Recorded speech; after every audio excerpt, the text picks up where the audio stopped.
Comienza Historia de la Iglesia. Un programa dirigido por Alberto Bárcena.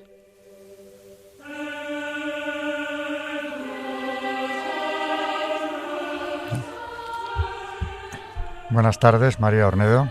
Buenas tardes. Buenas tardes, Carmen Turdemontis. Buenas tardes. Buenas tardes a todos nuestros oyentes de Historia de la Iglesia aquí en Radio María.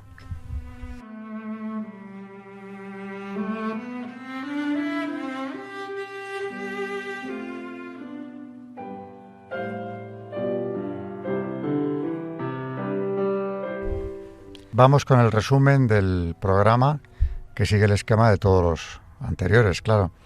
En primer lugar hay una sección que es Historia de la Iglesia, por supuesto, que dirige Carmen Turdemontis. Es la que se ocupa de esta sección y también de la siguiente, que es un santo que elegimos normalmente porque tenga alguna relación con el tema que estamos tratando. Hoy será Santa Catarina Labouré, explicaremos enseguida por qué.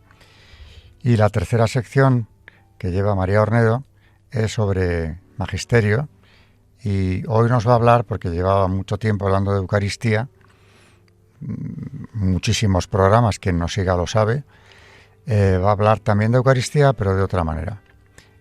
Aparte del tema dogmático y del magisterio de la Iglesia, hay también una serie de milagros eucarísticos. Alguno ha salido a relucir aquí alguna vez, pero hay mucho más que hablar de ellos. Y también nos trae lo que la Iglesia nos ha enseñado respecto a ellos. Eso en la tercera sección. En cuanto a los temas concretos, pues en Historia de la Iglesia vamos a ver cómo afronta la Iglesia un periodo nuevo en su historia en los países católicos, que es lo más chocante, ¿no?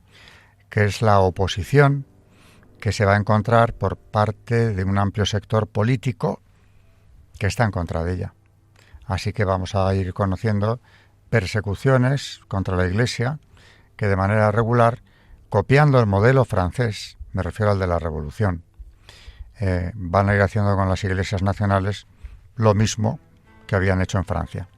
No sé si es correcto llamarles nacionales porque la Iglesia es una y ya está, pero quería decir en realidad que van a hacer en Francia, por supuesto, pero en España y demás países de Europa, al final en todo el continente casi, tenemos vamos a ver cómo se va implantando el modelo liberal.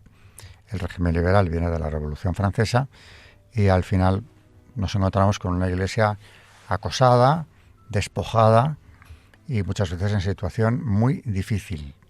Esto no es casual, no empezó a haber revoluciones de pronto anticlericales, que tampoco soy partidario del término, porque lo que esconde el anticlericalismo es una reacción contra la fe católica en este caso. Esto no fue casualidad, es una herencia de 1789. Es decir, la Revolución Francesa deja esa ideología, que insisto, llamamos liberal, y vienen una serie de regímenes que no vienen en el acto, pero finalmente se imponen. Después de eso, cuando vayamos a entrar ya en materia más concreta en relación con la historia de la Iglesia y los ciclos revolucionarios que la afectan, en el 19, algo más comentaré antes de que Carmen nos cuente ese primer ciclo, que es el de 1820. Y poco más a añadir.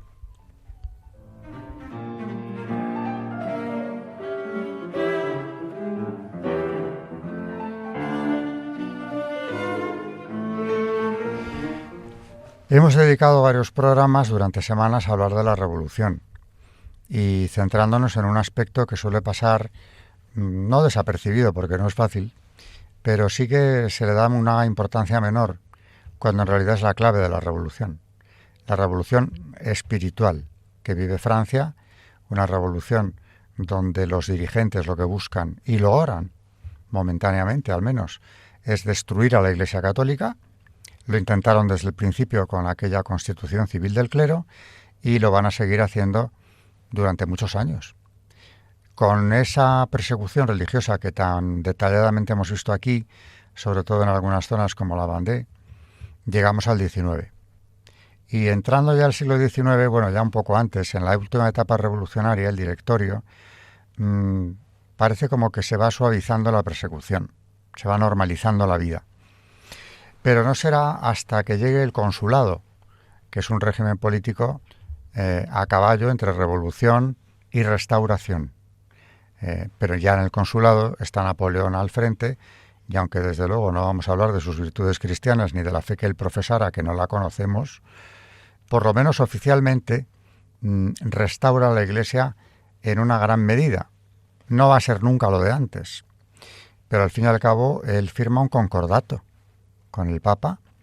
Más tarde no tendrá ningún problema en detenerle y llevárselo preso a Francia, pero de momento, siendo cónsul, firma el concordato, se abren los seminarios, cerrados durante años. Ahí Francia vive un golpe terrible para la fe, todas esas vocaciones perdidas durante casi una década, de gente que teniendo vocación no tenía dónde ir. Ese vacío revolucionario va a ser muy difícil de llenar, pero también hay que decir que en el XIX francés veremos un renacimiento católico muy fuerte. Lo que pasa es que esos católicos tan combativos del siglo XIX, cuando se fundan órdenes, hay grandes santos, apariciones marianas. En la Francia del XIX hay de todo eso. Dios no dejó a la hija primogénita, ni mucho menos de lado. Pero claro, van a venir o van a seguir llegando revoluciones liberales que van a seguir intentando, en lo espiritual, aunque ya no alcen la guillotina en las plazas y nada tan aparatoso, van a seguir intentando y logrando en buena medida lo mismo. La desaparición de la Iglesia Católica, si no es de cuajo, a medio plazo, o corto, si fuera posible. Bueno, después de Napoleón, que no le vamos a ver, hoy le menciono de pasada simplemente porque siendo cónsul, antes de ser emperador, establece este concordato y se empieza a normalizar la situación. Y no por nada, sino por una cuestión política. Él piensa que Francia sigue siendo católica, lo era, por supuesto, en una inmensa mayoría, y para conseguir restaurar la convivencia entre franceses era imprescindible volver a respetar la religión católica, que se pudiera practicar y que la Iglesia universal, es decir, desde Roma en adelante, tuviera en cuenta el nuevo Estado francés. De ahí el concordato. Claro que le pone límites, porque él quiere controlar la Iglesia, pero va a permitir que desarrolle una actividad que hubiera sido imposible antes de él. Cuando cae Napoleón, después de haber causado, por cierto, sus ejércitos enormes daños a la Iglesia, allí por donde fue, incluido el caso de España, donde puso en el trono a su hermano José, que protagoniza la primera de las persecuciones religiosas importantes, con nacionalización de bienes eclesiásticos, exclaustración de frailes y, por otro lado, claro, una constitución claramente aséptica, aunque la legislación que trae es una legislación contra la Iglesia. Pero esto no era nada comparado con lo que quedaba.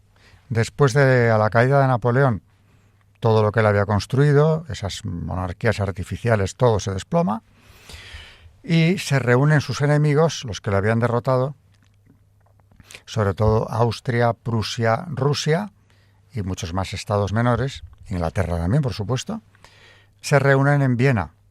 Y en ese congreso, que lleva ese nombre, Congreso de Viena, 1814 y 1815, se establecen unas normas de cara al futuro para tratar de evitar que la revolución vuelva a arrasar en Europa, no con el continente como había hecho, sino con un solo país. Establecieron unos principios, legitimidad, que es devolver a las dinastías históricas los tronos, todas habían sido despojadas, o la mayoría, equilibrio, que significa que ningún país europeo podrá aspirar a la hegemonía continental, y por último, intervención. Este nos interesa como españoles mucho, porque era el principio que establecía en base a una afirmación que era verdad. Una revolución en Europa es una revolución europea, porque temían, como ocurrió, que se fuera extendiendo al resto del continente. En ese caso, si ocurría, los países coaligados en el Congreso de Viena tendrían derecho a intervenir para yugular la revolución allí donde surja. La restauración tampoco duró demasiado tiempo, porque podríamos decir que va de 1814, la caída de Napoleón, hasta 1830. Y ahí ya empiezan los ciclos revolucionarios liberales, que son tres principalmente. 1820, que empieza en España, y Carmen nos lo va a contar hoy. 1830, que empieza en París. Aquí sí que ya podremos dar por finalizada la Restauración. Cae el último de los Borbones que reinó en Francia, porque a la caída de Napoleón los habían llamado y habían vuelto allí. Y luego hay un ciclo que todavía no vamos a ver de momento, que es el de 1848. Las tres revoluciones liberales que sacuden el continente europeo tienen algo en común en relación con el tema que nosotros tenemos que tratar, que es la persecución religiosa. No faltó en ninguno de los ciclos. Bueno, Carmen, como digo, nos va a traer el primero, el que empieza en España en 1820, y vamos a ver de qué manera siempre hay alguna disculpa para empezar la revolución, aunque también quieren instaurar un régimen político que les favorezca, pero al final lo que se trasluce es que el objetivo prioritario era terminar con la fe católica. La Restauración, como decía Alberto, sería combatida mediante tres ciclos revolucionarios tendentes a imponer el sistema nacido de la Revolución Francesa. El primero tendría su epicentro en España, y el protagonismo de la masonería fue absoluto. Ya desde el regreso del rey, los liberales españoles trataron de destronarle o imponerle la Constitución de Cádiz, mediante periódicos golpes de Estado fallidos. Detrás se escondía el designio de cambiar el alma de la sociedad española. Habían nacido las dos Españas. Se enfrentaban realmente las dos Europas. Y nadie lo ha descrito como Menéndez Pelayo, que dice: en 1814, el común peligro y el fanatismo sectario congregaron a los liberales en las logias de rito escocés, y bien puede decirse que apenas uno dejó de afiliarse a ellas y que toda tentativa para derrocar al gobierno de Fernando VII fue dirigida o promovida o pagada por ellas. Esto decía Menéndez Pelayo. El Partido Liberal y los que fueran naciendo de él serán el gran vehículo de la masonería, tanto en España como en el resto de Europa. Las escisiones políticas del tronco común procedían de las logias. Y así la gran ocasión se presentó en 1819, cuando el gobierno español preparaba una expedición militar a América con el fin de sofocar los movimientos independentistas surgidos en los virreinatos. Un motín militar vergonzoso e incalificable, dice también don Marcelino Menéndez Pelayo. Y continúa diciendo: vino a dar el triunfo a los revolucionarios. La logia de Cádiz, poderosamente secundada por el oro de los insurrectos americanos y aún de los ingleses y de los judíos gibraltareños, relajó la disciplina en el ejército destinado a América, introduciendo una sociedad en cada regimiento. Masones fueron efectivamente todos los protagonistas del golpe. Los militares Riego y Quiroga, al frente de la sublevación, y entre bastidores Juan Álvarez Mendizábal, el autor del manifiesto que se leyó el 1 de enero de 1820, que fue el inicio de la insurrección. Mendizábal, que realmente se llamaba Méndez, era un judío gaditano entregado a los intereses británicos que perteneció al Supremo Consejo del Grado 33. Irá adquiriendo mayor protagonismo político a la muerte de Fernando VII y será uno de los mayores enemigos de la Iglesia en aquellos años, uno de sus mayores develadores. La sublevación de las cabezas de San Juan tuvo dos efectos inmediatos. Primero, América se pierde para España, como estaba previsto por los golpistas y sus colaboradores, tras una historia común de 3 siglos. Y en la península se establece el régimen liberal. El 7 de marzo, Fernando VII, amedrentado como Luis XVI, claudica y acepta la Constitución de 1812, a la vez que suprime la Inquisición, y esta vez definitivamente. Así comenzaba el trienio liberal, que bien podría llamarse masónico. Al frente del gobierno, el masón Argüelles, que presidiera las Cortes de Cádiz, y como prioridad de los nuevos gobernantes, una reedición de las medidas iniciadas por José Bonaparte. Naturalmente, lo primero que hicieron fue ir a por los jesuitas. El 14 de agosto de 1820 se decretaba su expulsión. Ya la segunda. El 1 de octubre se suprimían todos los monasterios de España, salvo 8 que, como el Escorial, se preservaban por razones histórico-artísticas. Se cerraron 290, mientras que a la vez se reducía el número de conventos. Según dos curiosos baremos: el número de frailes que formaran la comunidad y la población que tuviese lugar. 1.701 conventos quedaban clausurados y sus frailes exclaustrados. Los conventos que permanecieran abiertos, la mitad de los que había en España hasta este momento, dejaban de depender de sus órdenes y pasaban a estar bajo la autoridad del obispo del lugar. El Estado se apoderaba de los bienes de los conventos desamortizados, siguiendo directrices de las Cortes de Cádiz. Además, quedaban prohibidas nuevas fundaciones.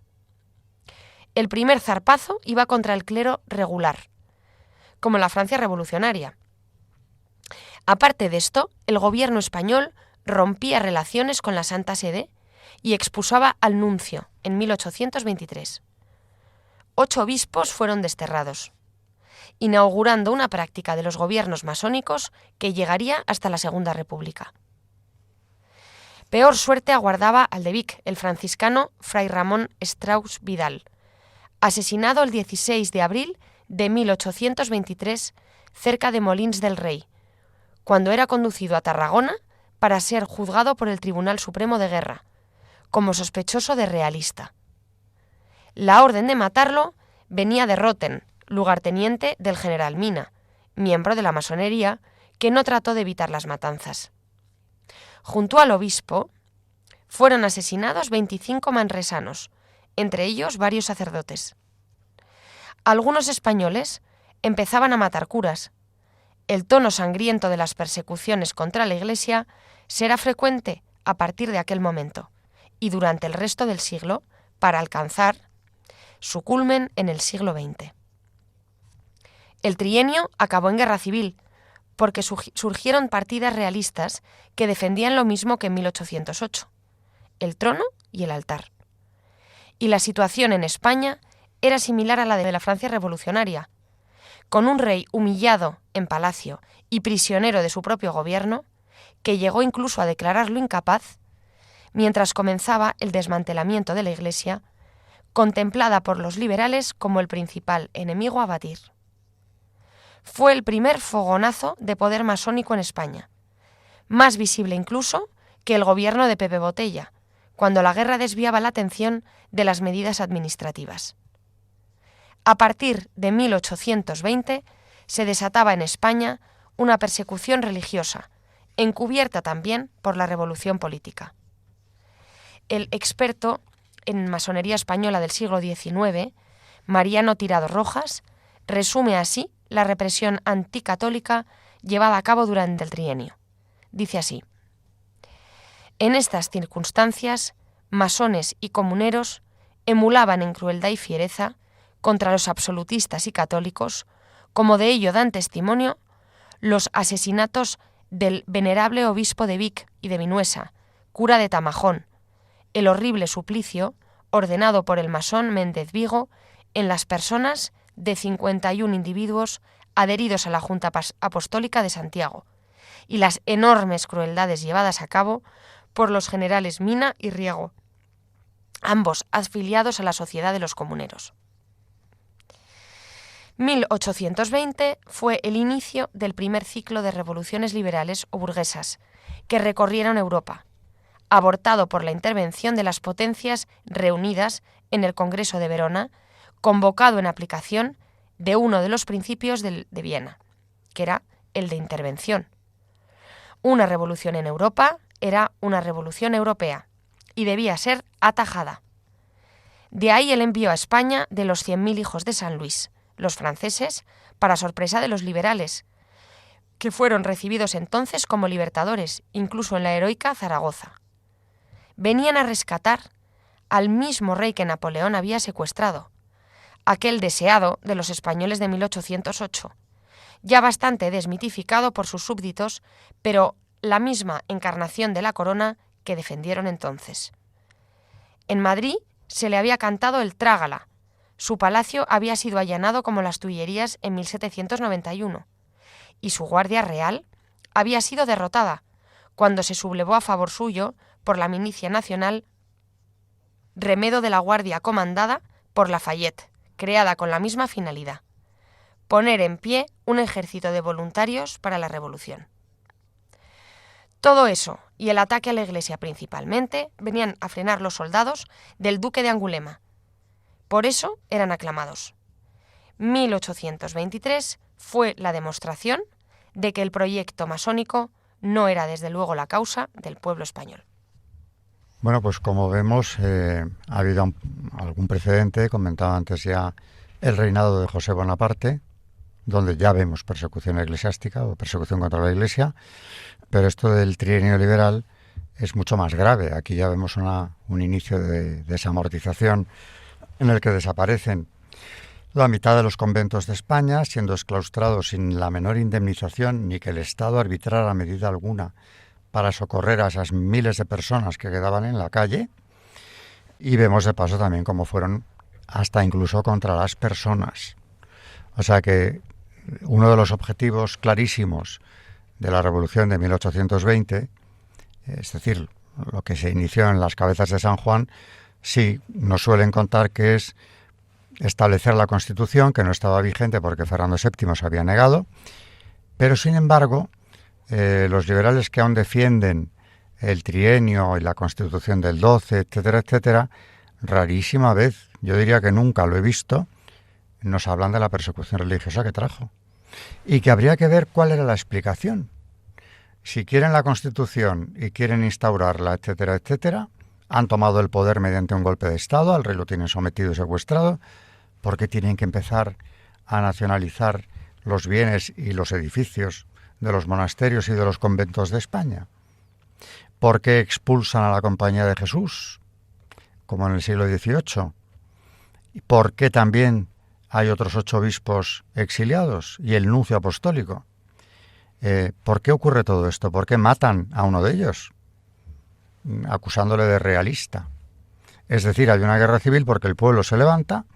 Naturalmente el pueblo mayoritariamente sigue siendo, por supuesto, católico en España, y al ver lo que los liberales traen, incluso algunos que sentían simpatía por la ideología, se echan atrás y defienden a la Iglesia.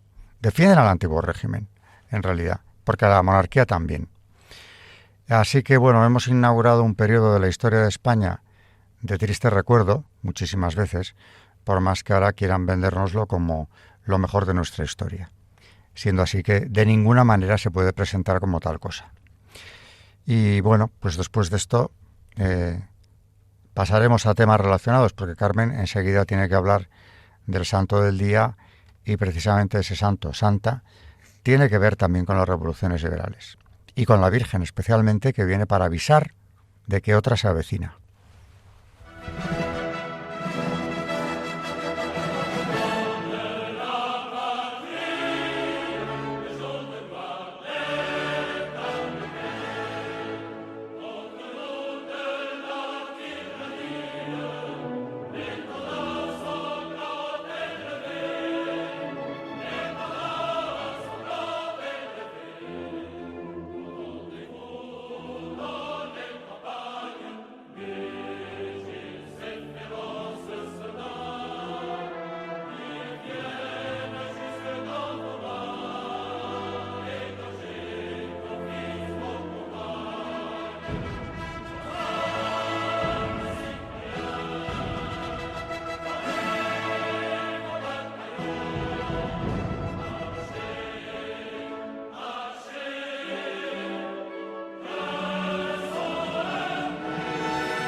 Están escuchando en Radio María Historia de la Iglesia, dirigido por Alberto Bárcena.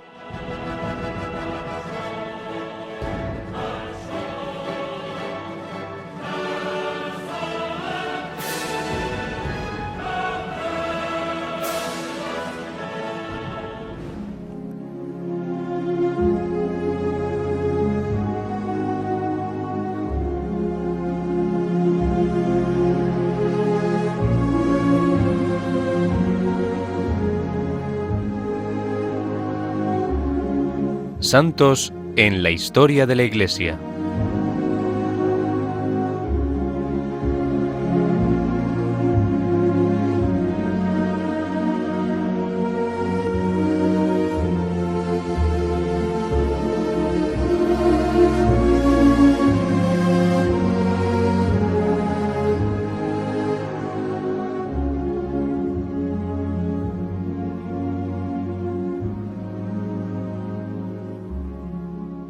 En esta segunda sección del programa, también Carmen nos va a hablar ya de un tema que todos los días traemos al programa, ¿no? Lo de un santo relacionado con el día o con lo que estemos viendo. Y desde luego la de hoy tiene mucho que ver con lo que estamos viendo, porque es una joven monja, una religiosa, hija de la caridad, nacida en Borgoña, con una vocación muy temprana y una enorme devoción a la Virgen, que tiene el privilegio de que la Virgen se le aparezca en su propia casa, que se conserva en la Rue du Bac de París. Está el convento de las Hijas de la Caridad. Y allí es donde le dice que quiere proteger y dar gracias a sus hijos. Ella misma, la Virgen, le da un diseño a la santa, futura santa. A esta monja le da un diseño de cómo quiere la medalla, que el que la lleve tendrá grandes gracias y protección de ella. Es que yo sepa la única medalla que la Virgen ha diseñado. Y es uno de los objetos que más se han fabricado en el mundo desde entonces, la medalla milagrosa. Porque se vio que quien la llevaba se salvaba de grandes catástrofes como epidemias y otros episodios que ya nos llevan al 19. Pero aparte de la medalla, donde por cierto entre los rayos de luz que salen de las manos de la milagrosa, algunos de esos rayos se quedan a medio camino, si nos fijamos. Y dice ella, son las gracias que no doy porque no se me piden. O sea, que invita a la petición. Pero aparte le avisa a Santa Catarina Labouré, diciéndole que vendrán tiempos muy duros para la Iglesia y para Francia. Aquí en la edad contemporánea yo diría que las apariciones de la Rue du Bac abren un periodo, en cuanto a las apariciones marianas, un periodo distinto, donde la Virgen, que antiguamente, a veces en muchas apariciones simplemente se aparece, pero no dice nada, y aquí en este caso tiene mensajes clarísimos. Y es porque viene a proteger a sus hijos de los tiempos de persecución que ya habían empezado. Iban a ir a peor. Y entre otras cosas, le dice a Catarina Labouré, el trono será derribado. Ese mismo mes, julio de 1830, días más tarde de esta primera aparición, mediante la Revolución de 1830, cae, que es el segundo ciclo revolucionario, cae el último de los Borbones que había reinado en Francia, Carlos X.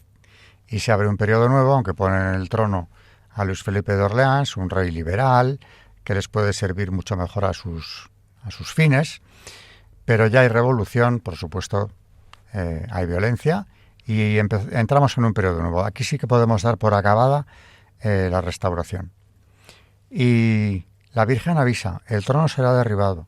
Y entre las profecías que hace, le dice a Catarina Labouré, las vestiduras del arzobispo de París serán arrastradas por la calle.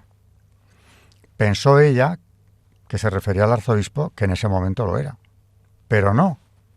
Se refería a Monseñor d'Arbois, arzobispo de París en 1870, cuando tiene lugar otra revolución, 40 años después, en la cual es violentísima, es la revolución de la Comuna, se llama, la revolución toma París y destruye y mata a todo el que puede, y una de las víctimas, que fue asesinada en esos días, es el arzobispo, Monseñor d'Arbois. O sea que la Virgen no le está hablando solo de ahora viene una revolución, el trono será derribado. No entra en detalles, pero sí le da ese dato que ya es muy significativo, que las vestiduras del arzobispo serían arrastradas por las calles de París. Está hablando de una cosa que iba a pasar a largo o medio plazo, 40 años más tarde. Está anunciando un siglo de persecuciones contra la Iglesia. Y de una manera a veces sangrienta y otras veces más pacífica o más encubierta por leyes hechas a propósito, la persecución no iba a terminar. Ni con el siglo XIX ni después tampoco. Pero vamos con las apariciones en cuestión. Y nos situamos ahí en la Rue du Bac.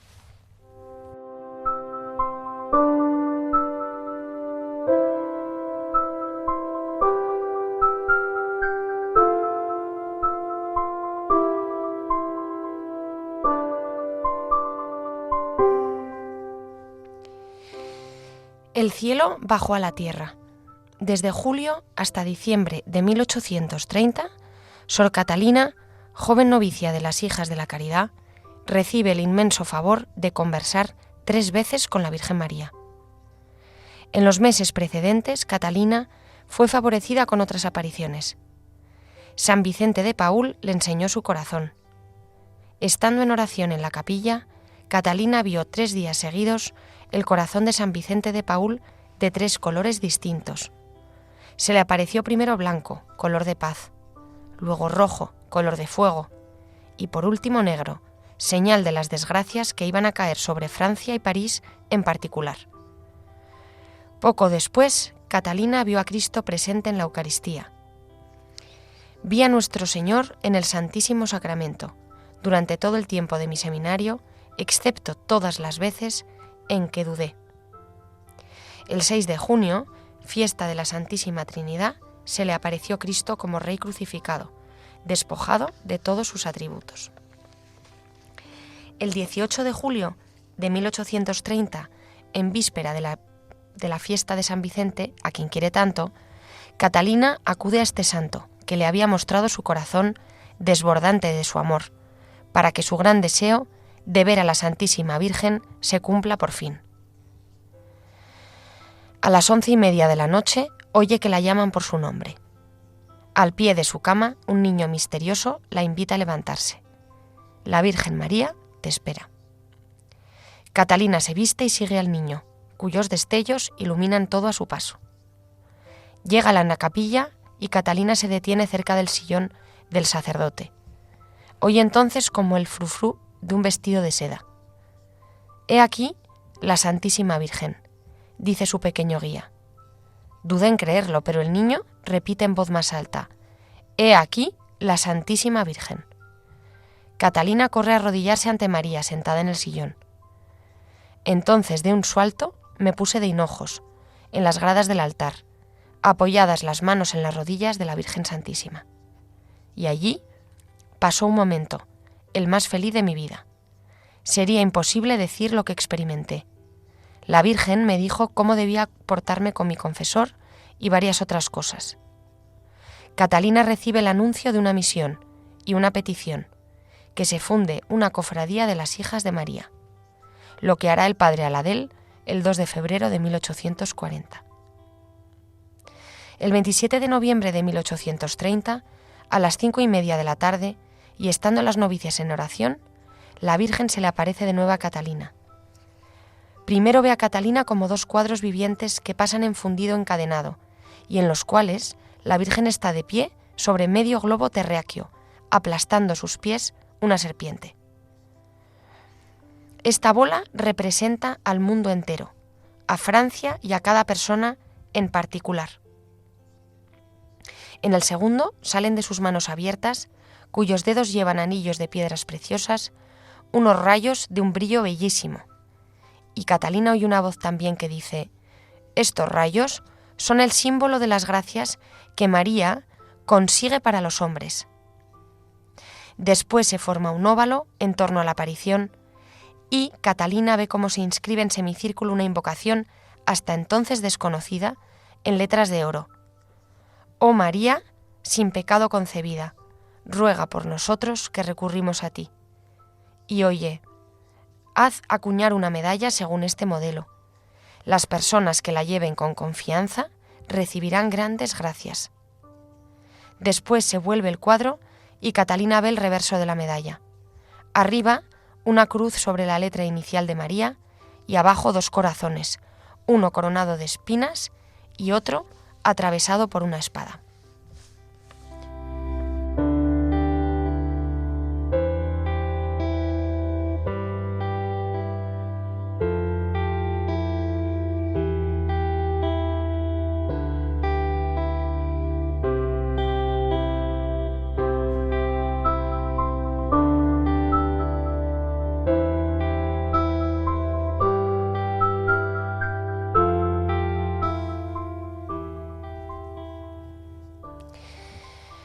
En esta capilla escogida por Dios, la Virgen María en persona ha venido a revelar su identidad por medio de un objeto pequeño, una medalla, destinada a todos sin distinción.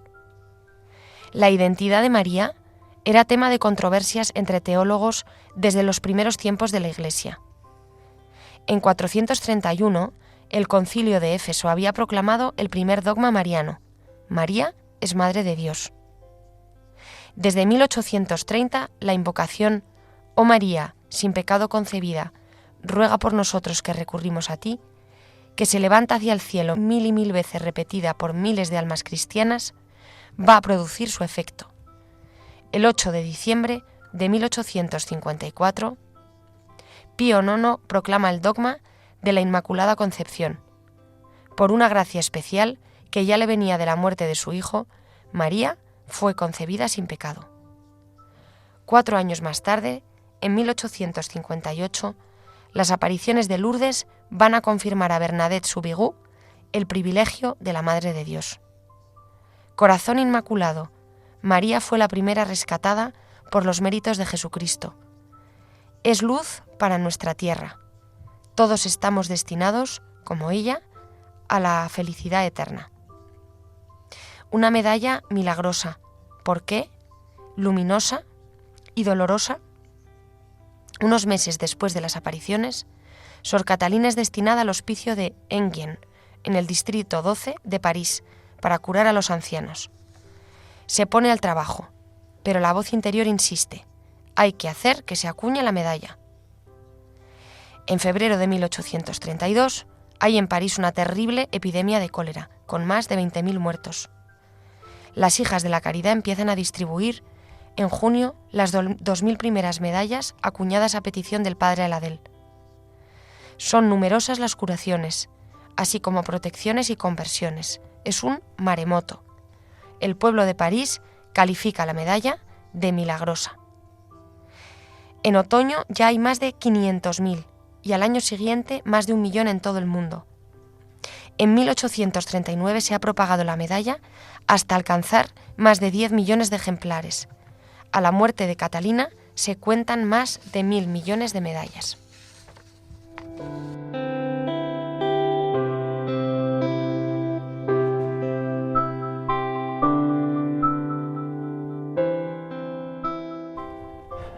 Bueno, esta aparición de la Virgen de la Medalla Milagrosa tiene, como decía antes, una enorme importancia. Inaugura un periodo de las apariciones marianas en la que la Santísima Virgen tiene un papel muy destacado como protectora de sus hijos. Y ha venido anunciando, pidiendo la conversión y anunciando lo que podría venir y vino muchas veces para que nosotros, los católicos en primer lugar, pero el género humano, se convirtiera, cambiara de proceder y volviera sus ojos hacia Dios, con lo que se podrían haber evitado las grandes tragedias de la edad contemporánea. Luego, claro, tiene continuidad en otras apariciones donde siempre el mensaje de la Virgen viene siendo el mismo, igualmente claro, o cada vez más, incluso, ¿no?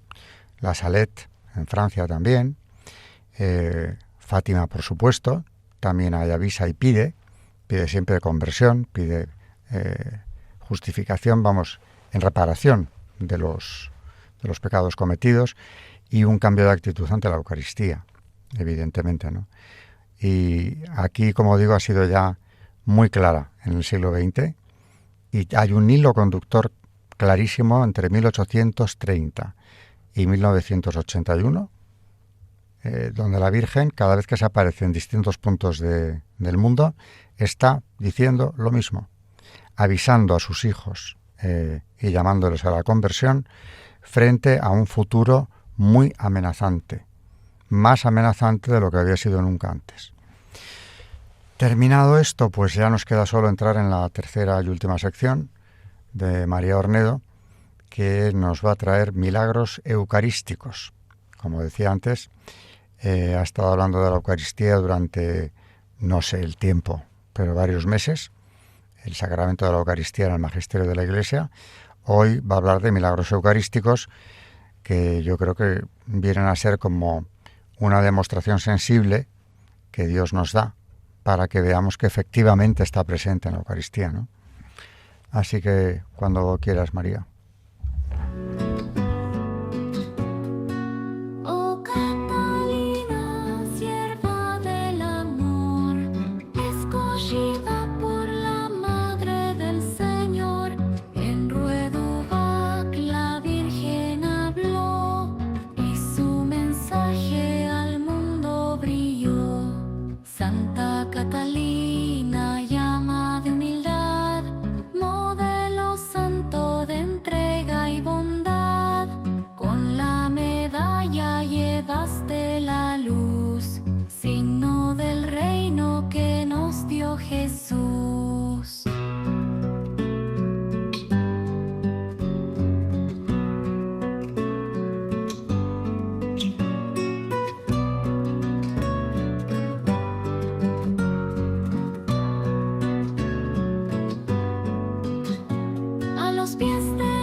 Están escuchando en Radio María Historia de la Iglesia, dirigido por Alberto Bárcena.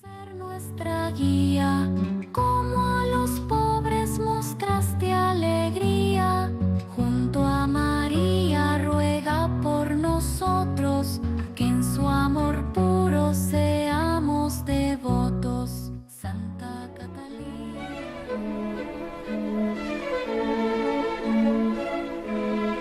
El Magisterio de la Iglesia.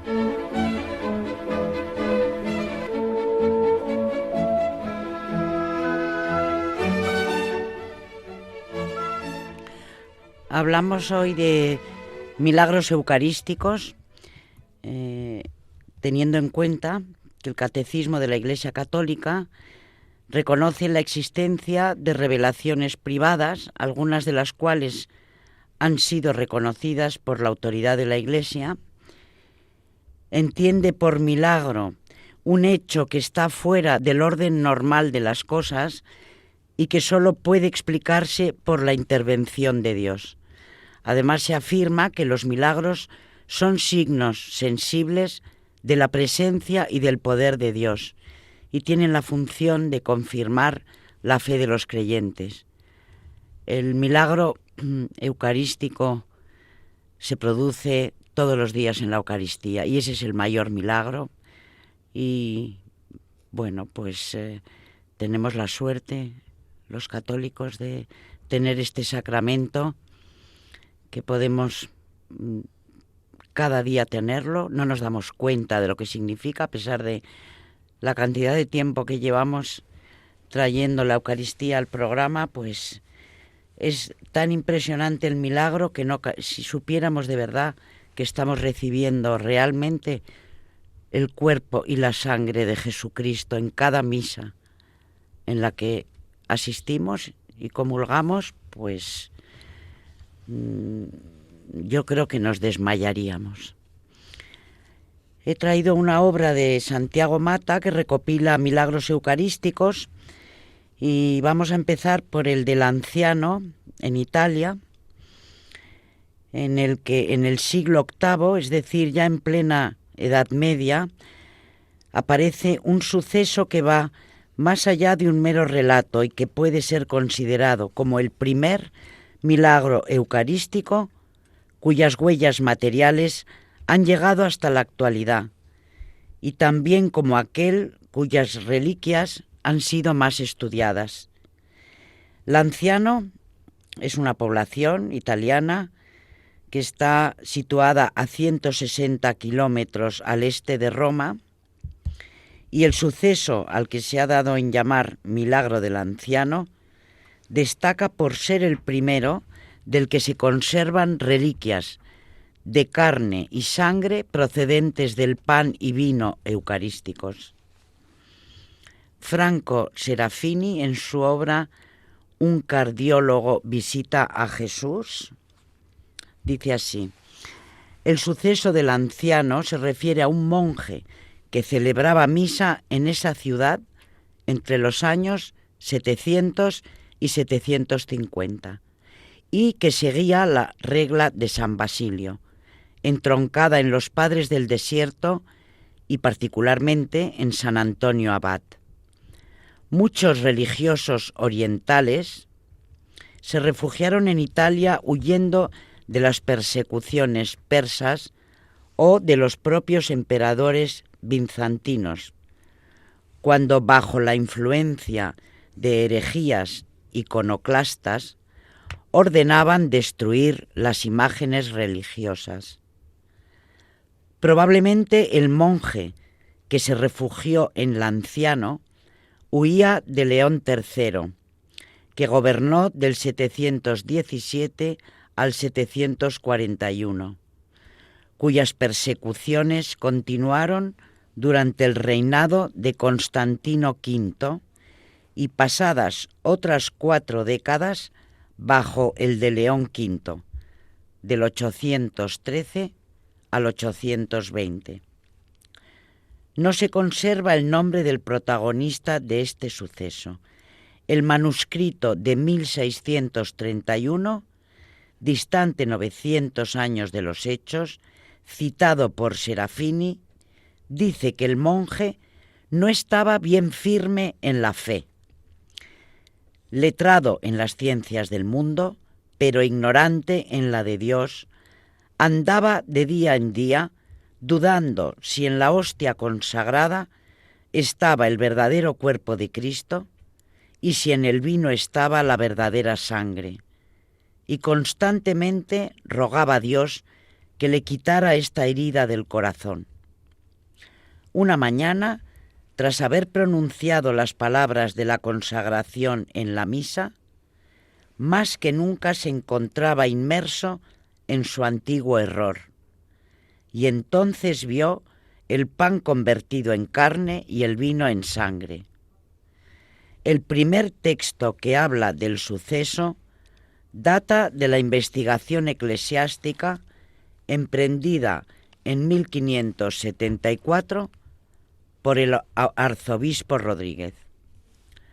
Todavía en 1620, 2 frailes llamados Padre Antonio Scarpa y Padre Angelo Siro declararon a Giacomo Fella que recordaban que 60 años atrás, hacia 1560, aún se conservaba un códice gótico escrito en 2 tablas en griego y latín que seguramente dataría el milagro con más precisión. Según ellos, el códice fue robado entonces por 2 monjes basilianos que estaban de paso por Lanciano y a quienes los frailes se lo mostraron.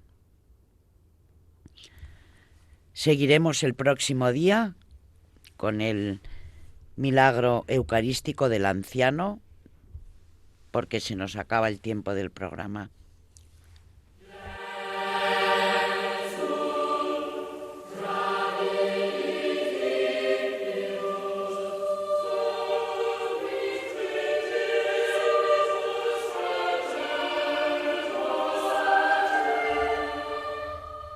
Como resumen de lo que hemos visto hoy, pues la revolución de 1820, primer ciclo revolucionario, de los del siglo XIX, de las liberales estamos hablando, claro, donde Carmen nos ha contado lo que ocurrió en España y cómo empieza ya la persecución religiosa, con la expropiación de monasterios, etcétera, incluso asesinatos de sacerdotes.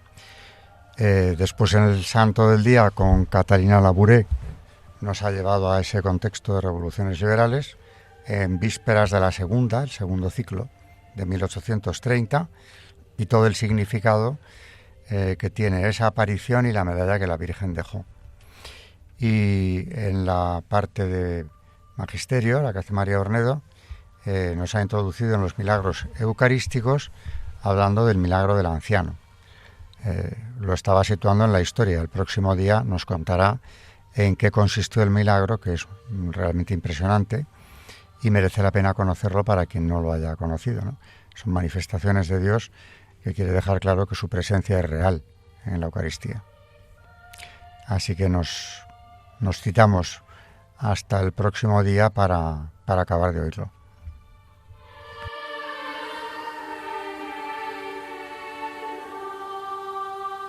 Buenas tardes, María Ornedo. Buenas tardes. Buenas tardes, Carmen Tur de Montis. Buenas tardes, y recordar a nuestros oyentes que si quieren escribirnos pueden hacerlo al correo del programa historiadelaiglesia@radiomaria.es, y si no, nos pueden escuchar también en el podcast de Radio María, en la página web de Radio María, Historia de la Iglesia, y también en Apple Podcast y Spotify. Buenas tardes a nuestros oyentes de Historia de la Iglesia aquí en Radio María.